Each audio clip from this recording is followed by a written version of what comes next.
Light rain and heavy winds. Full forecast coming up. NBC Palm Springs at 6 begins now.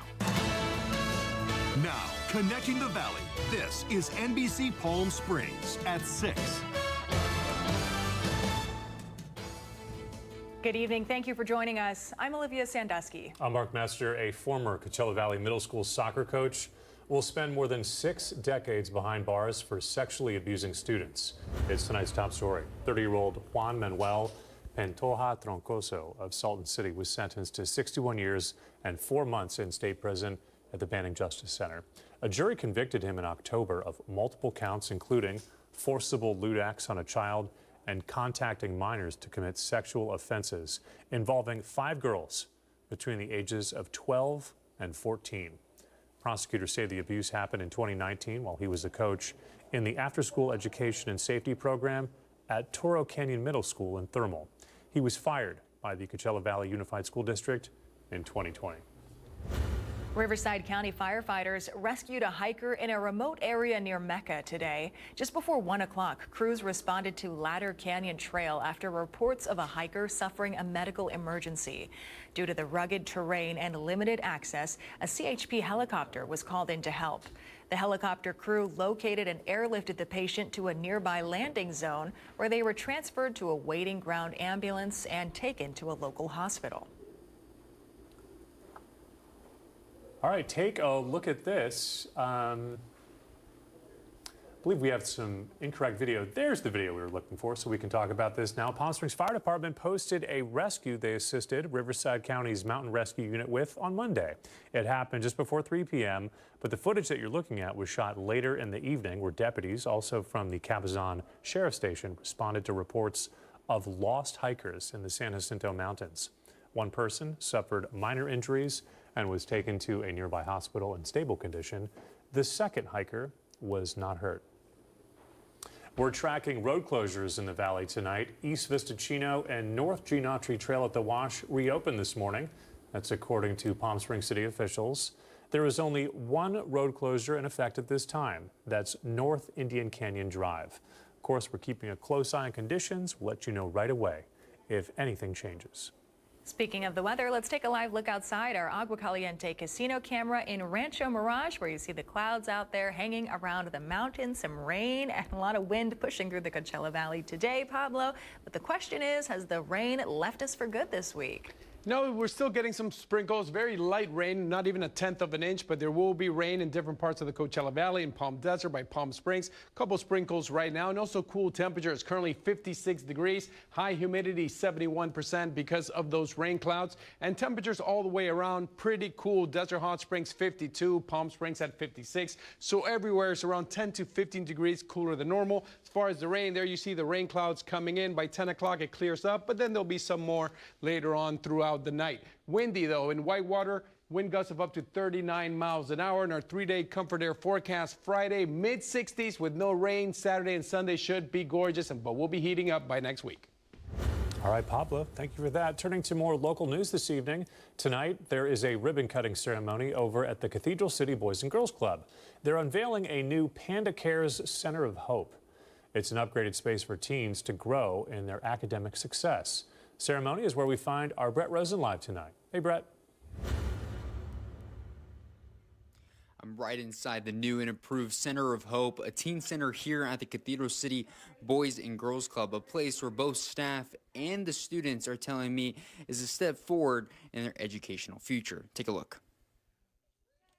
It's a celebration at the Cathedral City Boys and Girls Club, a teen center once built for just preschoolers, now with the help of Panda Cares, is now called the Center of Hope, a space for both middle and high schoolers to advance in their education. Everything was on this miniature scale, and so the teens were, it didn't fit. The fact that we have ed centers like this to support their academic success, we have leadership programs, we have STEM programs.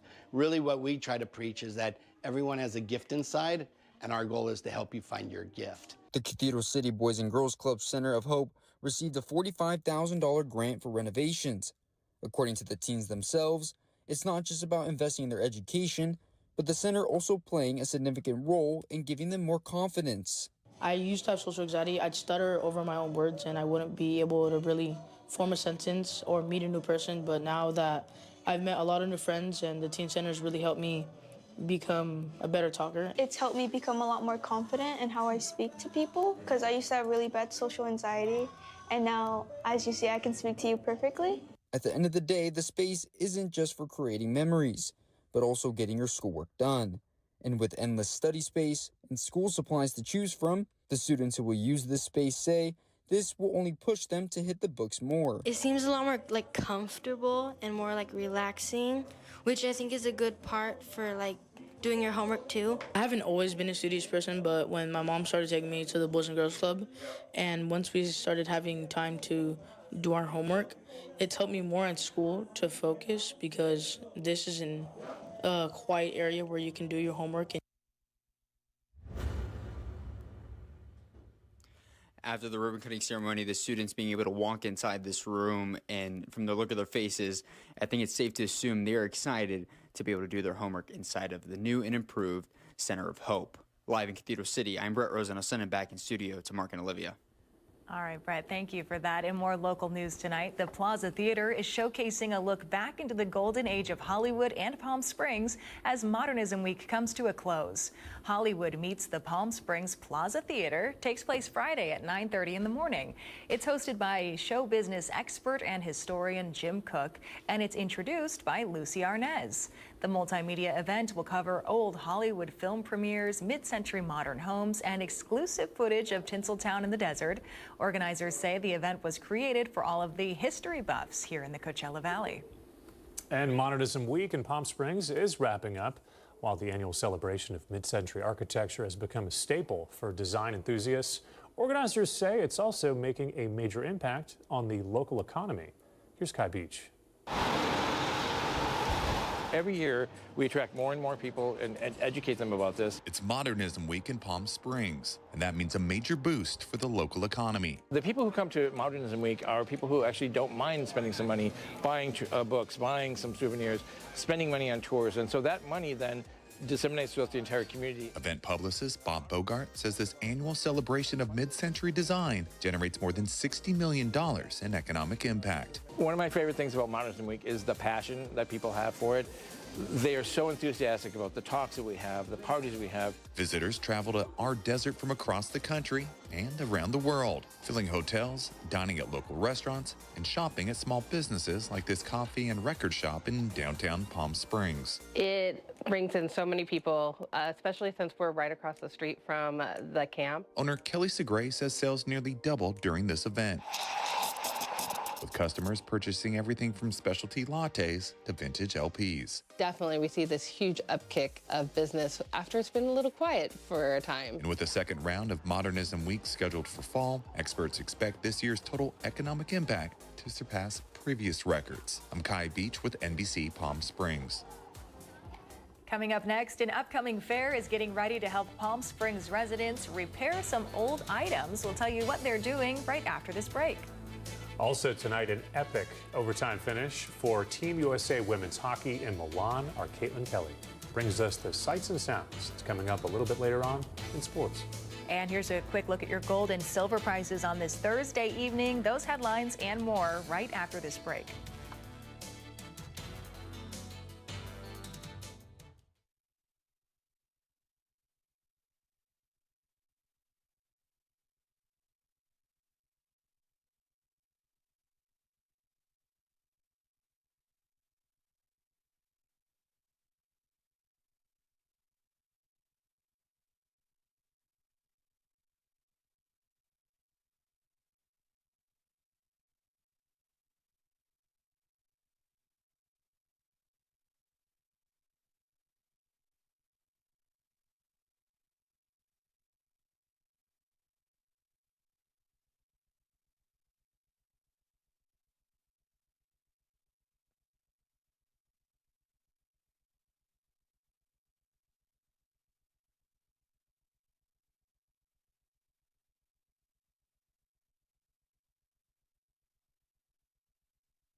committed to covering our community. You're watching NBC Palm Springs at 6. Welcome back. Residents in Palm Springs have a chance to repair broken household items for free at an upcoming Fix-It Fair. The city's sustainability department, in partnership with Repeat Reuse, is hosting the event this Saturday from 10 to 2 at the Mizell Center. Volunteers will help repair bicycles, small appliances, clothing, toys, lamps, and tools, one item per person. Ace Hardware will also provide on-site battery replacements for key fobs and remotes, plus free knife sharpening coupons as well. Space is limited. Advance registration is required on Eventbrite. This weekend is the 29th annual Palm Desert Greek Festival. It's this Saturday and Sunday over at the St. George Greek Orthodox Church in Palm Desert.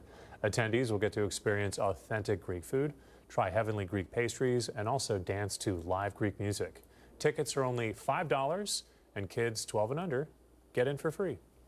The Digital Arts Technology Academy, also known as DATA, meets once a month at Cathedral City High School to speak to 11th graders. The goal is for students to interact with a number of different professionals in career fields. DATA students are provided with a number of unique opportunities to gain experience with the community and industry partners through class projects, workshops, and more. Our very own photojournalist Giovanni Hoyos is part of this year's mentorship program. Gio was once in the DATA program in high school, and he now helps teach students about what he does here at NBC Palm Springs. In consumer news tonight, now is the time that many college acceptance letters start arriving. It's an exciting time for students and parents, but it also means navigating rising tuition costs to pay for school. In tonight's Consumer Watch, Jen Sullivan breaks down the various scholarship options that can help bring down those bills. The cost to attend a four-year college continues to rise. The sticker price on college costs is certainly shocking. Dr. Sean Patel is the founder and CEO of Prep Expert, a college admissions and task preparation firm. More and more people are questioning it because the cost of college is so high. In the last 10 years, tuition and fees have risen 32%, even when you factor in inflation, according to U.S. News and World Report. For this academic school year, average tuition and fees for private colleges are more than $44,000. Out-of-state students are paying more than $25,000 for public institutions. In-state costs are more than $11,000.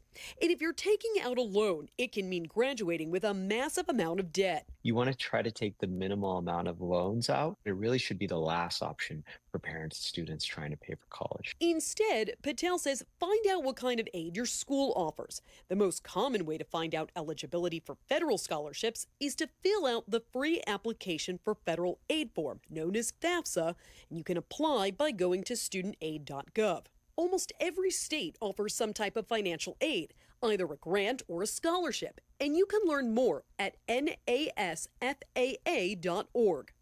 Several counties and cities also offer financial assistance, and many private companies have scholarships, like the Coca-Cola Scholars Program.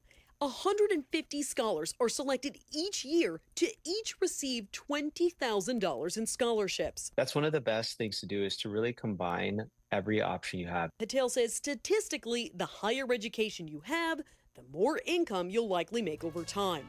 For Consumer Watch, I'm Jen Sullivan.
I'm Pablo Alcina. Light sprinkles on this Thursday night. Looking at the Walter Clark cam shot, not much wind in those palm trees right now, but the wind should pick up a little bit overnight. Wind advisories until 9 in the morning tomorrow. For tomorrow, temperatures between 63 and 67 degrees, cooler and drier air. No showers expected at all for the Coachella Valley tomorrow. As far as temperature, we are expecting it again to be cooler than normal. Currently at 63 degrees. Usually we're at 74 degrees. So again, 11 degrees cooler than normal. Next week will be 10 to 15 degrees hotter than normal. So enjoy the 60s while you have it. Look at this. We're not even the hottest in the Southwest. Yuma and Phoenix hotter than us here in Palm Springs. High temperatures you saw today. No 70s anywhere. The hottest 66 in Indio, 65 in Thousand Palms. Up in Big Bear, freezing at 32. Cabazon 50 degrees, and they had some strong winds, lots of damage in Cabazon earlier this week. So hopefully the winds died down there, and feeling for those people. As far as the winds, right now in Cabazon, still pretty windy. 18-mile-per-hour winds. In Whitewater, 18 miles per hour as well. Big Bear windy at 30 miles an hour.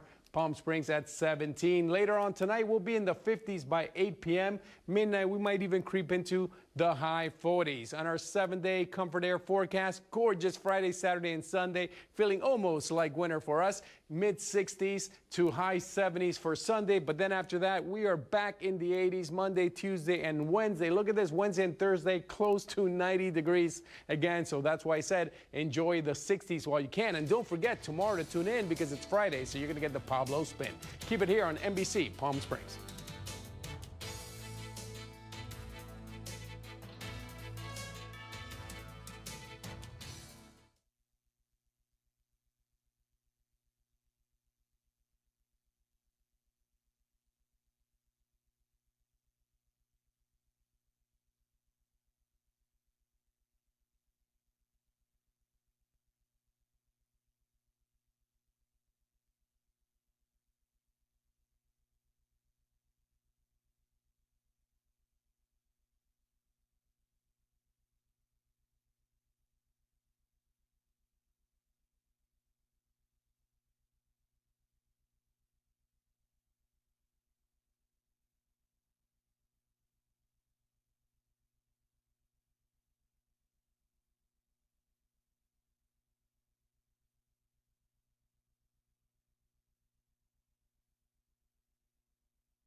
And now, NBC Palm Springs Sports with Caitlin Kelly, powered by Agua Caliente Casino. Now, it goes without saying, when Canada and the United States meet for gold, you expect drama. But the hockey game between the U.S. women and Canadian teams earlier today delivered on an entirely different level. The U.S. women's team looked to cap off one of the most dominant runs of any team in Olympic history, having won all 6 of their games in Milan and outscoring their opponents 31-1. But early in the second period, Canada takes off with the loose puck and go in on a 2-on-1, and they score. Kristen O'Neill with the shorthanded goal for Canada to put them up 1-0. USA wouldn't manage to find the equalizer, so down 1-0 with just over 2 minutes left in the third and final period. USA pulls their goalie, and American captain Hillary Knight comes onto the ice as an extra attacker, and she comes through, tipping the slap shot from Layla Edwards past the Canadian goalie to tie the game. With that goal, Knight records her 15th goal for Team USA, making her the all-time point scoring and goal scoring leader in the Olympics history. But the job's not finished, and off to 3-on-3 sudden death overtime we go. Against fresh skaters on the ice. The outlet pass for Keller, a defenseman. Nice move, cuts to the net, score! Megan Keller, the overtime hero, United States, wins gold in Milan. Taylor Heisey with the long pass to Megan Keller, and Keller takes it straight at the net for a filthy backhand past the goalie, and the game winner. Team USA wins it 2-1. Now, here locally, the Pro Tour was in town this week at Indian Wells, showcasing some of the best athletes in the world. Yes, on the golf course, but they were stars in their own respective sports. Once upon a time, the Pro was created to give athletes an arena to continue to compete, connect, and continue their legacy on the links. This week at Indian Wells, names like our own Grant Fuhr, Dwight Freeney, Golden Tate, John Smoltz, and Nick Van Axel all competed right here in the desert. Tyler Clippard edged Joe Pavelski in a playoff late this afternoon for back-to-back wins on the tour. That'll do it for sports. I'm Caitlin Kelly. And now the Agua Caliente Entertainment Report, brought to you by Agua Caliente Casinos. A dark comedy and a faith-based sequel. Manny the Movie Guy has the latest at the box office. What would you even do with $1 billion? Make that $28 billion. Why do you have a gun on my head? Beckett, no way. Current Hollywood it boy Glenn Powell stars in this dark comedy thriller loosely inspired by the 1949 British film Kind Hearts and Coronets. Yes, she had been disowned. How to Make a Killing pretty much says it all in the title. Powell is Beckett Redfellow, disowned at birth by his mega-rich family. But he will do anything to reclaim his inheritance, even murder. Powell still has his movie star charms, but he lacks the noirish style needed to make this role memorable. But the supporting cast rocks, especially Margaret Qualley as the femme fatale. Well, call me when you've killed them all. How to Make a Killing starts so strong and then peters out near the end. You cannot invest in a manipulative character without finding redemption. I'm sure you'll make a killing. And for that, How to Make a Killing gets 2.5 out of 4. 28 billion reasons to kill. Kisses. And the movie with redemption overload is I Can Only Imagine 2. What did you think was going to happen? John Michael Finley returns as Mercy Me frontman Bart Millard. If the first film was about the creation of the song I Can Only Imagine, this one's about the Christian rock ballad Even If. Even If is really a hope for now. Co-director Andrew Irwin also returns along with Dennis Quaid as Bart's dad. But I felt like we'd made something really authentic. They say sometimes you win some. Joining the cast is Milo Ventimiglia as Tim Timmons, the real-life musician and songwriter of Even If. It's my first tour, too. The best part about the sequel is the depiction of the songwriting process, and Ventimiglia is pitch perfect in his role. But the film is too earnest and cluttered that its message gets lost in the shuffle. Through the pain we all go through. If you love faith-based movies with memorable songs, then imagine no more. And for that, I Can Only Imagine 2 gets 2.5 out of 4. Redeem thyself. Kisses. I'm Manny the Movie Guy for NBC Palm Springs.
Brighter Side of the News is brought to you by Fiesta Kia. Discover the all-new Fiesta Kia located in the I-10 Auto Mall. Marshmello, Juicy J, and Ashley Simpson are among the artists set to take the stage at Diplo's Honky Tonk during this year's Stagecoach Festival. The lineup also includes Dil Stradamus, Loud Luxury, DJ Pauly D, Rebecca Black, along with several other performers throughout the weekend. The three-day Stagecoach Country Music Festival runs April 24th through the 26th at the Empire Polo Club. Sounds like fun. I like it. I'll be there. Boom. Dancing away. All right, we're out of time tonight.